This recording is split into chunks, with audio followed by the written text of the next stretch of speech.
Okay. It's a pleasure to introduce Emily Estes, who um, is going to tell us about something that's going to essentially overturn certainly the understanding I've had of organic matter and marine sediment.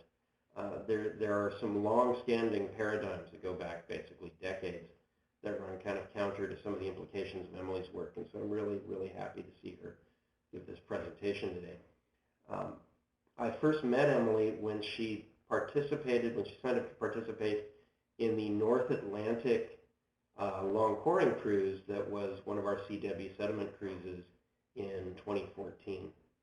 And she's taken a lot of sediment from, a lot of material from that cruise and from other cruises and put together a beautiful story.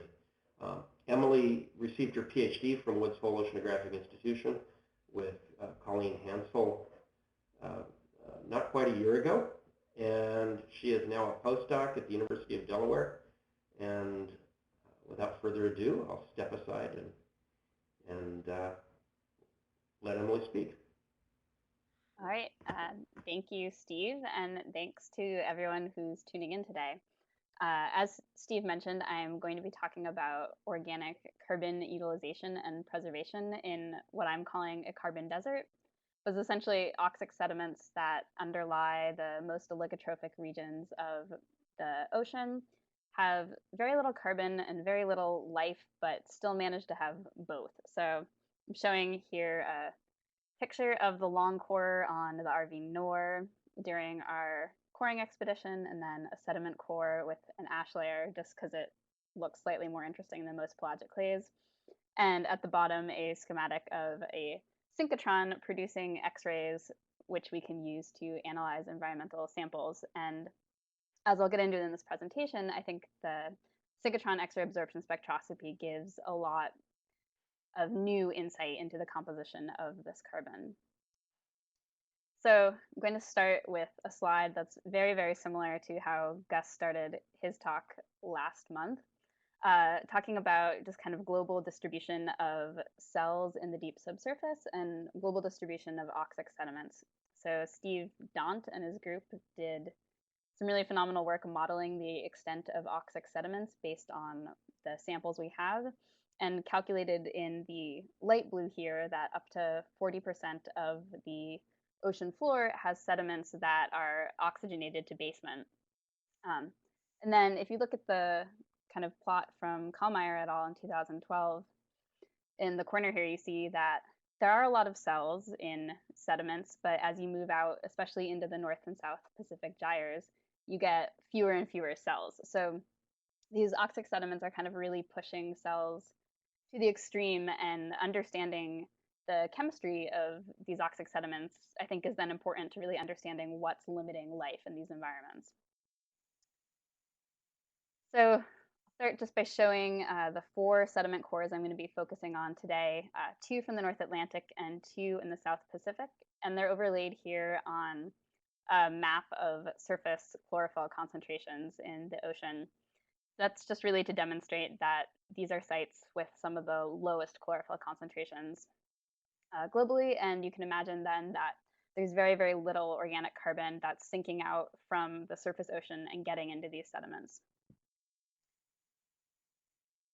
And indeed, when I went and actually tried to quantify the organic carbon in these sediments, I'm finding that in the surface, it's around 0.3 weight%, and that rapidly drops off within the first meter to 0.1% or less.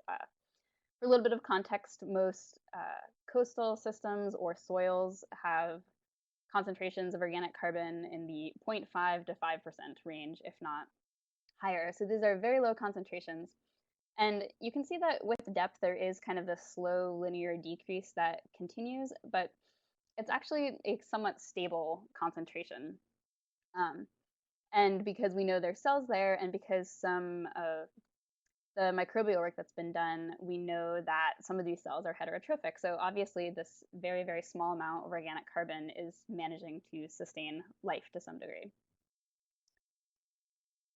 And I just want to point out too that if you take this profile of organic carbon versus depth and then use our age estimates for how old these sediment cores are and kind of replot it as a function of age, the cores align really, really nicely, despite there being from two different ocean basins. So that kind of suggests that in these incredibly old, greater than 20 million years, oxic sediments, there seems to be some sort of process that's kind of similar mechanism that's dictating how much organic carbon is there and is preserved. And looking at these profiles kind of led me to ask one question that you can phrase two different ways. So first, what processes manage to preserve this organic carbon when you're in an environment with so little carbon and lots of hungry heterotrophs?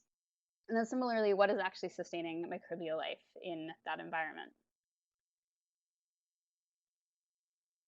So why do we care about carbon in an environment that has very little carbon?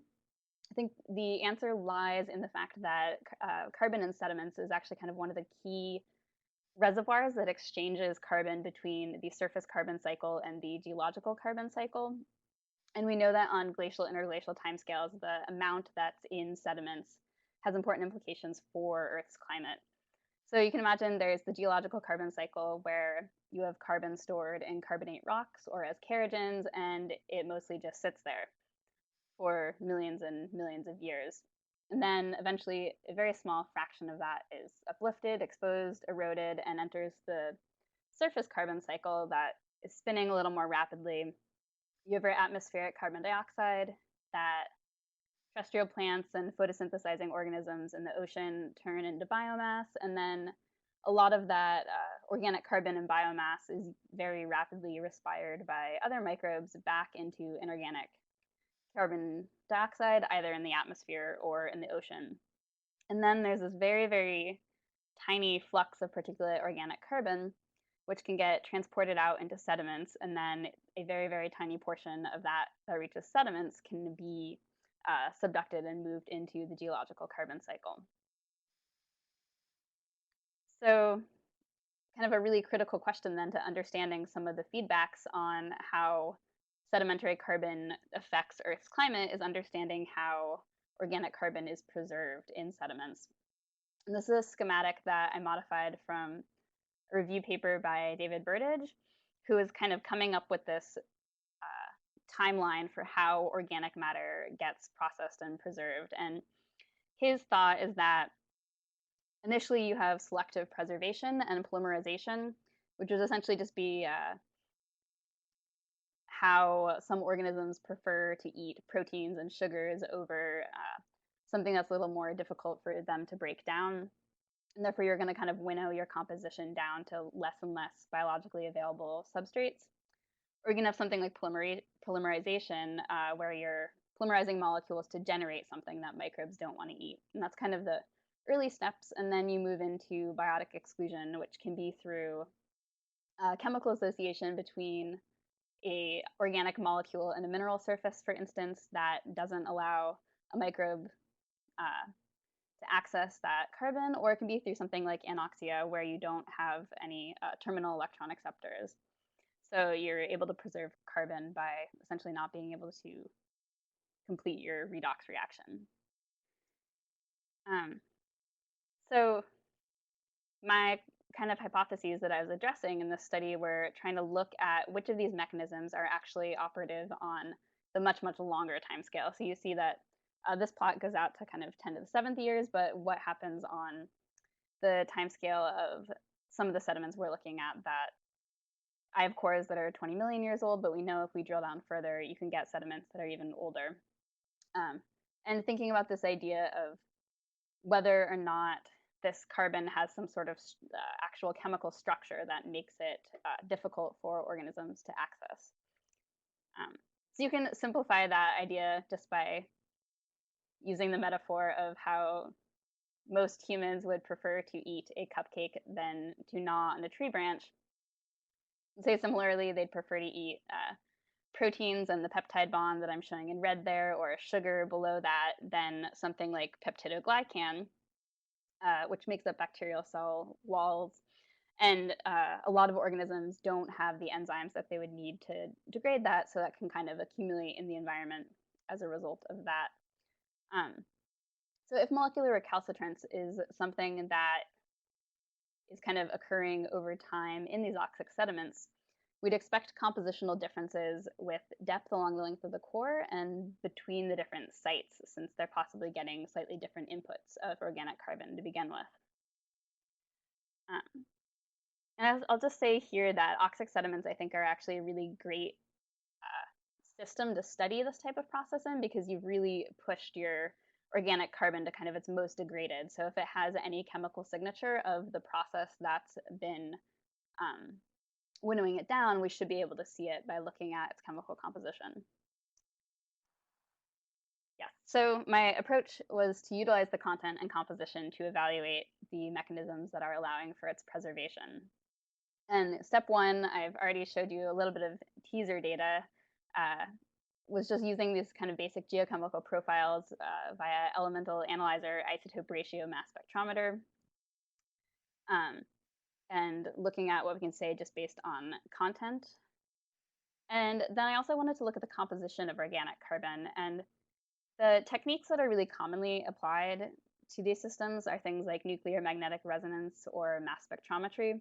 And both of those are really limited in what they can tell you about organic carbon, because you're limited by not being able to analyze the total carbon pool. So an MR, for instance, is, if you want to analyze sediments, there's a lot of iron in sediments and a lot of magnetic minerals. And when you put that in a giant magnet, that does not give you what you want it to give you. And so in order to run sediment samples on NMR, you often have to do a demineralization, which might affect the organic matter. And similarly with mass spectrometry, mass specs are sensitive to salts and solid samples, so you often have to do some sort of chemical extraction to remove your organic matter from the sediments. And people have tried to quantify, when they do these analyses, how much of the total organic carbon they're actually analyzing. And we're getting a lot better. We can get up to 80 or 90%, but I wanted an approach that would really allow us to look at all of the carbon there and not just kind of this chemically fractionated component that we don't know what we're missing. So that led me to want to use synchrotron-based X-ray absorption spectroscopic techniques. So I was using a technique specifically called near-edge X-ray absorption fine structure spectroscopy. And I'm showing a little picture here of the setup at the Stanford synchrotron beamline 8.2. And I'll get into how this works a little later. First, I will get into some actual data about what we know about the geochemistry of these sites that I was looking at. So first, we have really fantastic dissolved oxygen and dissolved nitrate profiles for these cores, where you can see that in the South Pacific, the oxygen goes down a little bit with depth, but then actually sort of stabilizes. And in the North Atlantic, the oxygen does go down considerably, but there's still oxic sediments. And we see that nitrate kind of continually increases along the length of the core, correlated with the oxygen. So we know that any organic carbon degradation that's happening is using oxygen as the electron acceptor and not nitrate. And then we can further look at the pH, which I've calculated from the alkalinity and DIC measurements we made on board, and show that the pH decreases slightly with depth. So that's suggesting that there is remineralization of organic matter occurring. And you can see that remineralization in the organic carbon profile that I already showed. Then you can also compare that to the nitrogen, the organic nitrogen, which has a very similar overall profile shape to the organic carbon with depth. It's in a much lower concentration, but still there and has kind of the same, starts out higher at the surface and is depleted with depth. It looks like the South Pacific gyre behaves a little weirdly in the blue there, but actually if you look at the kind of percent decrease from the top to the bottom of the core, it's the North Atlantic that's weird. So the decrease in the organic carbon is proportional to the decrease in nitrogen in the South Pacific gyre, but in the North Atlantic samples, the decrease in nitrogen is actually less than the decrease in organic carbon. And that's what produces the particularly wacky carbon to nitrogen ratios that we see in that final plot here, where at the surface they're higher around 6, and then by depth in the North Atlantic go down to below 2. So this is kind of really bizarrely low. For context, microbial biomass is typically at this Redfield ratio of around 6.6. And then proteins, which is one of the more nitrogen-rich biological molecules, is somewhere around 4. And so somehow, whatever is processing the organic matter in these sediments, you're producing organic matter that has seems to be preferentially retaining nitrogen relative to carbon. And to kind of dig into that a little bit more, I just did this very simple back of the envelope calculation. So now I've just pulled that carbon and nitrogen figure apart by which core site I was looking at. So those are what all the points are. And then in the green bars, I calculated for that depth interval the change in carbon over the change in nitrogen and can compare it to the carbon and nitrogen of the actual samples. And I find that in the surface interval, the change in carbon over the change in nitrogen is actually very high, like above 10 for most of the sites. So, and then at depth, the change in carbon relative to the change in nitrogen is actually very similar to the ratio we see in the actual samples. So at depth, it kind of seems like organisms are just using exactly what's available to them. But at the surface, there's some sort of process that's allowing for either preferential utilization of carbon or this accumulation of nitrogen. And I don't know what the mechanism is behind that, but it's fascinating and suggests that processes in these oxic sediments are pretty different from what we've seen in other sedimentary environments where nitrogen is usually the limiting nutrient and we'd expect it to be removed into biomass really rapidly. And kind of the final thing I did just to confirm what I was looking at is what I think it is we were wondering about the possibility whether or not pretty much all the carbon down there is effectively in biomass that's just kind of slowly eating itself and recycling itself. So in the gray squares and then the gray circles for 2 of the sites I'm showing here, I calculated that if all of the carbon I measure was in biomass, assuming biomass has 14 femtograms of carbon per cell, which is a number I got from the Kallmeyer paper in 2012, then we should have 7 to 8 orders of magnitude more cells than we actually observe here. So those are shown in the colored dots, the actual cell counts. So there is actually a very substantial pool of extracellular carbon that's not just in cells. And then the question is whether all of this carbon is being kind of slowly consumed or whether there's a small fraction of it that's being rapidly used and reused by the cells. But I think it's important to note that there is this pool of extracellular carbon that we can confirm. So to actually look at the carbon composition, as I mentioned before, I used X-ray absorption spectroscopy, which you do at synchrotrons. I'm showing a schematic of a synchrotron in the corner, where you have a linear accelerator that produces accelerated electrons that you then feed into the storage ring that uses uses magnets to force the electrons to kind of change their path from linear to going around in a circle. And when you force the electron to change its path, it loses a little bit of energy that's emitted tangentially as an X-ray. And we can selectively tune the energy of that X-ray at the kind of individual end stations, which are those weird squares in the diagram.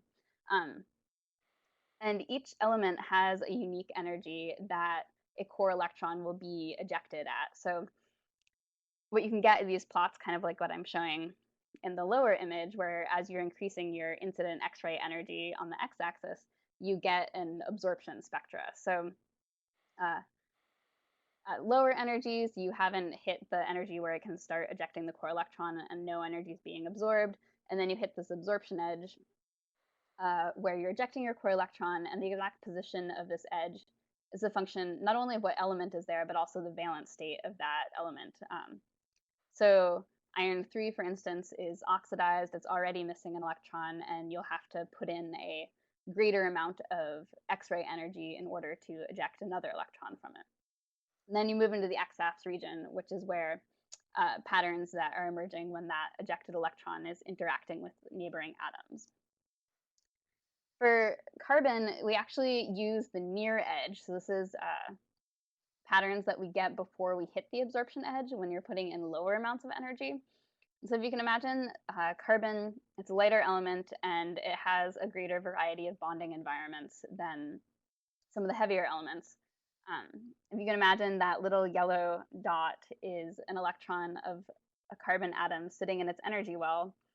And before you hit it with enough incident X-ray energy that you can eject it into the continuum, you can excite it into an unoccupied molecular orbital.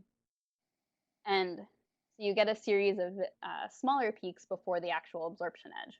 So the position of those peaks are dependent on the electronegativity of the molecule that your carbon atom is in, the availability of different molecular orbitals, and then effectively what functional groups you have present. So the net result is a spectra that looks like what I'm showing on top there. And then you can fit it with a series of Gaussian peaks to that are set for where we know some certain standard functional groups should appear. And then you can take kind of the percent fit area for each of the peaks and start getting at proportional abundances of different functional groups. So just as a quick example, this peak at 286.5 or so corresponds to the 1s to 3p sigma star transition of carbon-hydrogen bonds, usually in aliphatic carbon. So that can be in something like lipopolysaccharides. There's those aliphatic chains, or in something like cholesterol where it's alicyclic. And that produces the peak that I'm highlighting in green in the spectra below. You can also look at here, the largest peak at 288.4 is the carbon-oxygen double bond in either amide or carboxylic carbon. So that's peptides or carboxylic acid or something like peptidoglycan, which we might expect to find in sediments since, as I mentioned, it's often harder for organisms to break down those larger polymers like that. So here's the raw data. I've organized it here by, I'm only showing 3 of the sites because I could only fit 3 onto this slide. And I've organized it where the top spectra is at the top of the core, and then you move down towards the bottom of the core for each of the 3 sites that I'm showing. And I put in guidelines to kind of show where certain functional groups should show up. The main takeaway that I want you to get from just looking at these raw spectra are that they're not actually as different as I was expecting from each other. So you can see maybe in the 4th spectra down on the North Atlantic 12 core, there's a slightly larger aliphatic hump than some of the other ones. And in the spectra in South Pacific Gyre 9 that I've marked gray and labeled nodule, that's material from a manganese nodule that appears to be enriched in carbonate, but otherwise, you can't really visually distinguish these spectra from each other. And indeed, that's a kind of a trend that you hold up when, or that holds up when I start plotting it more as these kind of box plots. So each color is now a different functional group, and then going again from top to bottom depth along the core. And you can see that there's not really visible trends with depth that you can pick out. And that really the samples are dominated by this amide and carboxylic carbon in the light blue and dark blue. So I'm fitting that peak as 2 peaks, but because amide and carboxylic carbon have really similar energies, I'm not actually separating them. So from going forward, I'll just be talking about them as if they were 1 peak. But yeah, so amide and carboxylic carbon is dominant, and there's no trends with depth, which suggests that whatever process is kind of eating away at the carbon isn't actually affecting its overall composition. And composition is also similar between the different sites. So these are box plots just showing by site for different functional groups. And it looks like my aromatic label got cut off in that top left image. But so for aromatics, aliphatics, amide and carboxylic, and O-alkyl, for the most part, the different sites are statistically the same. So those are the letters overlying it. The South Pacific Gyre sites have lower aromatics. It's possible that South Pacific Gyre number 1 has lower amide carboxylic and North Atlantic 11 has lower O-alkyl, but on the whole, these are actually very similar compositions for kind of what I was expecting to find. So then I started trying to think about what structures these compositions could reflect. And I considered carboxylic-rich allocyclic material, which is kind of hypothesized to be one of the major components of molecularly uncharacterizable carbon, or which is the generic name for carbon you can't really analyze via or extract and analyze via mass spectrometry. But it has way more aliphatic carbon relative to carboxylic groups than what I find. And it also has no nitrogen, which we know from our C-to-N ratios that I need a compound that has very high nitrogen. And then I considered peptidoglycan and other amino sugars. That's kind of similarly, it doesn't have quite enough nitrogen. And some other sediment studies have shown that while they do accumulate in sediments, as you go deeper in sediments, they become a less substantial portion of the total organic carbon. Alkylamines are kind of these very rare compounds in most settings that do have a high enough nitrogen content to account for the C-to-N that I see, but they're thought to form by amidation of ester compounds, which is a anaerobic process, so unlikely to be something that's happening in my oxic sediments. And then the other thing I thought about is radical formation causing DOC degradation. So this can be catalyzed by minerals, as I'm showing in this little schematic of a manganese oxide from paper by Karen Johnson, or it can be through a process like what Drew Steen is currently working on, looking at hydrolysis of water producing radicals and hydrogen peroxide. So that doesn't necessarily give us what the composition is, but we know that this process produces low molecular weight compounds, and radicals will also target carbon double bonds and aromatic compounds, so that could be partly why we don't see that many aromatic, that much of a contribution from aromatics in my spectrum. Because typically aromatics are thought to be something that might accumulate, but we don't see that happening. So the final possibility is that all the amide and carboxylic functional groups that I see could be from proteins. So I developed an extraction method and then did a fluorescent assay to try to actually look for these proteins. And I was in fact able to measure them in both the South Pacific Gyre and the North Atlantic cores. They're fairly static with depth, and they're in pretty low concentrations. So if you make some assumptions about the average molecular weight of a protein and the average protein content of a cell, I can say that this protein accounts for 1% or less of the total organic carbon that I measure. But similarly to the kind of comparison between organic carbon and cell content, if you assume that all of this protein is in a living cell and then compare that to the cell counts we actually see, we would expect to see 4 to 5 orders of magnitude more cells than we actually do. So these proteins, they are extracellular. And that kind of also then led me to try to compare the average spectra for each site, kind of so averaging by depth with some standard compounds. And I found there too that the spectra I get from each site are most similar to the protein standard. You can see that the kind of major peak just above 288 is a little higher for my samples than it is for the protein standard. So that probably reflects kind of the greater carboxylic content in my samples compared to the amides. But overall, they're kind of most similar in shape.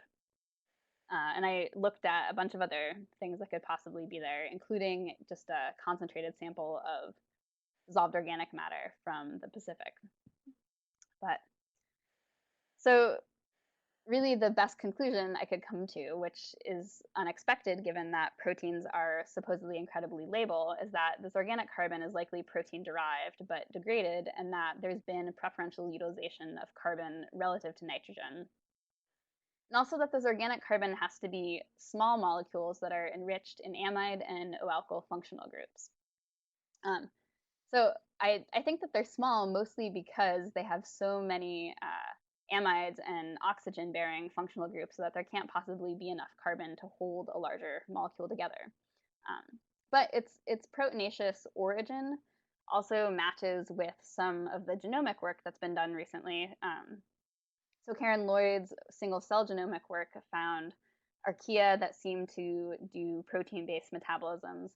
And then there was this recent paper by Bentelli and John Heidelberg looking at some of the same South Pacific sites that I've been looking at, and they did find metagenomic evidence for organisms that have proteases and could degrade proteins. So I guess I would be curious for someone who's a microbiologist to start looking into to what extent some of these enzymes are capable of kind of not just handling intact proteins, but dealing with these kind of highly degraded protein-like compounds that I might be finding in these environments.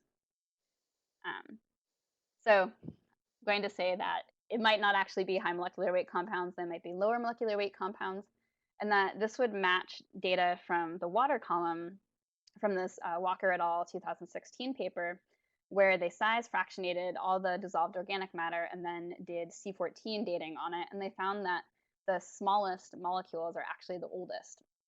So this also kind of upends the paradigm that organisms don't like to eat the larger compounds, and that those will, because they tend to be kind of this complex polymerized material, and that you'll kind of slowly accumulate old, large molecules. Instead, we're finding that for some reason or another, these smaller compounds seem to be less degradable. And this water column data matches what I seem to be seeing in the sediments. So structural information does not indicate that there's kind of anything inherent about the molecular structure of the molecules as a factor in preservation. It's likely what I'll call, or what Steve recently told me about as a term, ecological recalcitrance. So there's some other factor that's making it so that these molecules aren't able to be accessed and consumed by the organisms in the environment. And I think you can kind of broaden this out to just geological timescales generally, where we're finding preservation has to be by kind of these physical mechanisms rather than chemical mechanisms. The one that I, in particular, want to put forward is just kind of dilution and then physical protection. So there was a modeling paper that was more of a thought experiment by Rothman and Forney in 2007, where they kind of predicted average enzyme lifetime outside of the cell and then average diffusion rates for a sediment. So I'm showing here there's a little microbe in pink and then clumps of organic matter in green. And then you can see the little paths that their enzymes might be taking.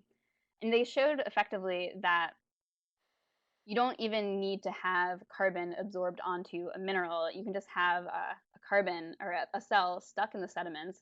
And if carbon is kind of distributed not homogeneously, the cell may not be able to access the carbon at all because its enzymes can't live for long enough to break down that carbon and have the carbon diffuse back to the cell. And I would argue that that's the likeliest mechanism for what's happening here, and then why we see such similar composition between these really disparate sites and with increasing depth too. So on the carbon side, I also think it's really notable just that this carbon is stabilized on greater than 20 million year timescales, and we're doing some calculations now to kind of figure out how big this reservoir of carbon is, even though it's present in very low concentrations. It's possibly accounting for up to 40% of the seafloor, and it's stabilized on timescales that are much, much longer than we usually consider for example, when we're thinking about glacial interglacial cycles. So giving some consideration to what the implications of this reservoir is, I think, is going to be important. And with that, I will acknowledge Colleen Hansel, who is my PhD advisor throughout all of this, and the rest of my committee at WHOI, as well as Art, Rob Pacalny, Rick Murray, and Steve, and everyone else who participated on the NOR 223 cruise to help me collect these samples, and Dennis Nordlund, who is a collaborator at Stanford Synchrotron, and then my current postdoc advisor, George Luther. And I will take questions.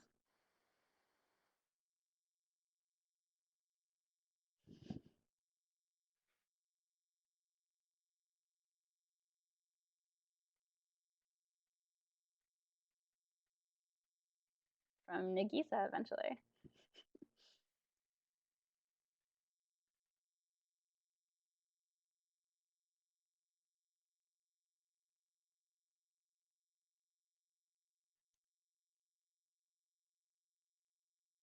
Do I have info on the mineral content of the sediments? That is a very good question and something I left out entirely of this talk. We have some bulk data, and I also did some scanning transmission X-ray microscopy coupled to spectroscopy to look at this, and that data is really hard to work with. But from the spectrum microscopy data, actually see a very heterogeneous distribution of carbon, organic carbon, that doesn't correlate with the distribution of mineral grains. So there's been a lot of bulk scale studies that look at and find really strong correlations between something like iron oxides and organic carbon, or clay content and organic carbon, that definitely, at least in maybe kind of less extreme sediments, suggests that clays and iron oxides and manganese oxides are strongly sorbing organic matter and protecting it. But at the micro scale, when I look, I don't see correlations between manganese and iron distribution and organic carbon distribution, for instance. So and that's kind of what led me to that dilution hypothesis, that you don't need a specific chemical interaction. You can just have it so that the cells are so tightly packed in the sediments and there's so little carbon, and the carbon is distributed in these kind of clumps rather than evenly coating everything, that you can't access it. However, I went into this project wanting to find carbon mineral protection, and so I think it's worth continuing to look for it by maybe some different techniques. I'm not sure the Stixum that I was doing is the best technique for that. That was a long answer to a question, but it's a very good one and very important.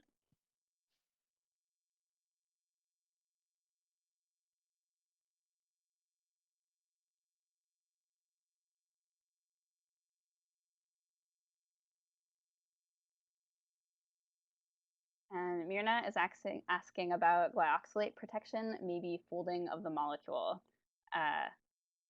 Yes, also that, and that's also something that the techniques I've applied so far wouldn't be able to kind of directly evaluate.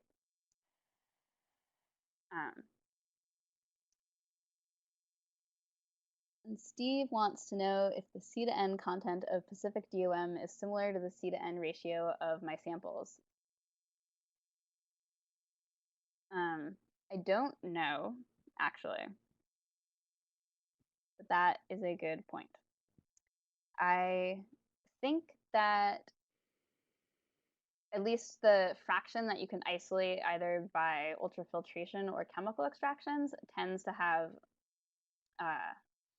to get an increasingly higher C to N with depth. So that's kind of like as you're increasingly degrading it. And so then it's almost like it flips once it's in the sediments and starts getting lower again. But I don't actually know to what extent that, or I don't know how that trend really holds up broadly. But that is kind of one of the paradigms that my data contradicts a bit.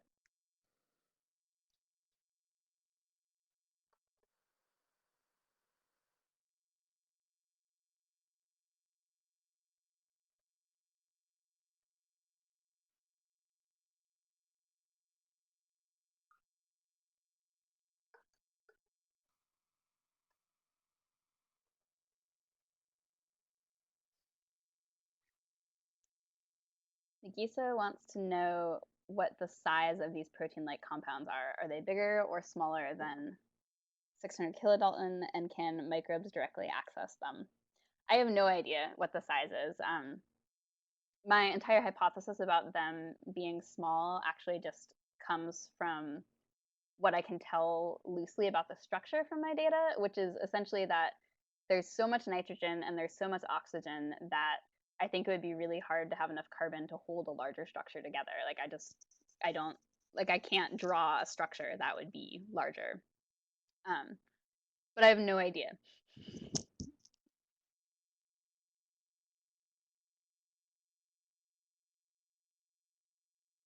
And I will also add to that that I think digging more into looking at some of the proteins that are there is a good direction to go forward with this research.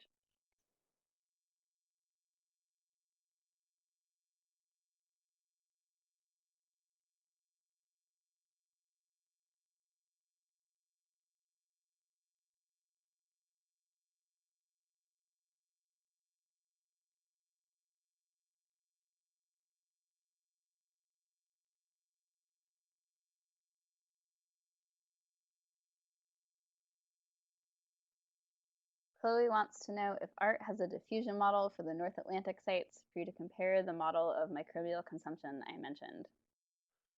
This is also a great question.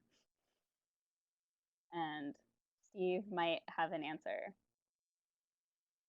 I know we have the formation factor data, which would help assess some of that, but does not get entirely at that.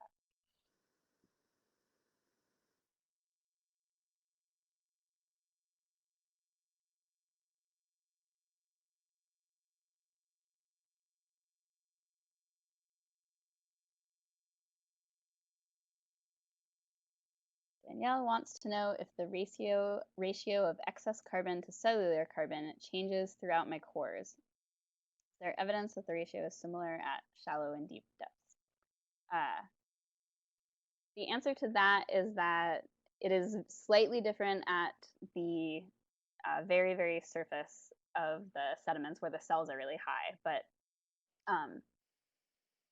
with depth, it's pretty consistent, and there's more variability in the cell counts than there is in the organic carbon data at that point. So, and also because the organic carbon is just 78 orders of magnitude higher, it kind of erases any very small scale variability in the cell counts.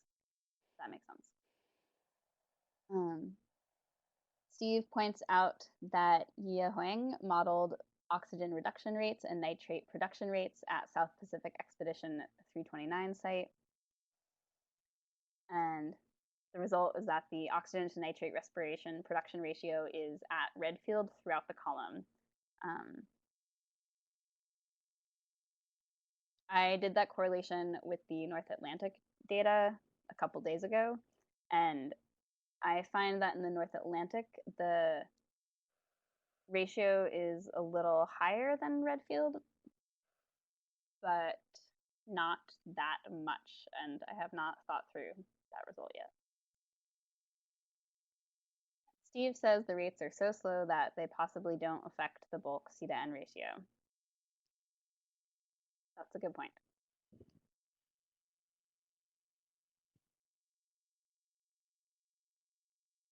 At depth anyway, yes.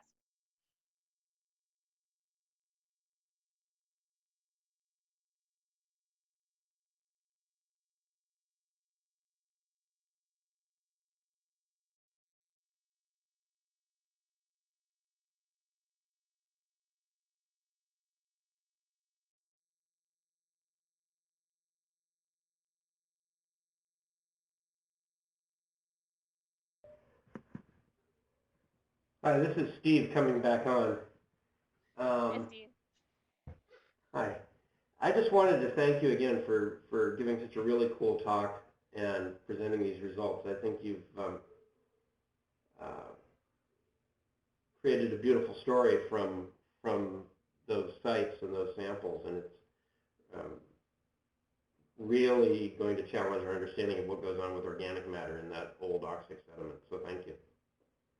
Yeah, I'm interested to get further insight from other organic carbon people and from the microbiologists. So thanks for inviting me to do this.